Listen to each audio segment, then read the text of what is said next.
Septia Yetri Opani telah melayangkan gugatan cerai kepada sang suami, Putra Siregar, ke Pengadilan Agama Jakarta Timur. Pratama Indra Saputra, selaku kuasa hukum Septia Yetri Opani, menyebut gugatan cerai tersebut dilayangkan lantaran adanya masalah yang belum terselesaikan antara kliennya dengan Putra Siregar.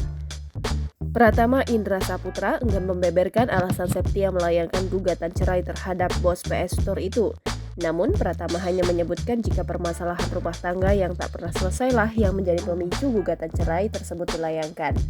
Pratama tidak dapat menjelaskan secara gamblang permasalahan yang sudah dipendam oleh Septia Yetri Opani sejak lama. Pratama menyebut hal itulah yang akan menjadi pokok materi di persidangan perceraian kliennya dengan Putra Siregar kelak. Pratama menyebut Putra Siregar dan Septia Yetri Opani masih tinggal satu rumah meski gugatan cerai sudah dilayangkan. Namun belum diketahui bagaimana ke depannya, apakah keduanya akan tetap tinggal bersama atau tidak.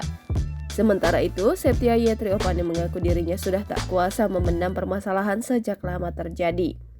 Septia Yetri Opani tak menampik jika sebelumnya sudah berusaha menyelesaikan permasalahan tersebut secara baik-baik. Namun kesalahan itu disebut selalu dilakukan oleh Putra Siregar sehingga Septia Yetri Opani merasa sudah lelah.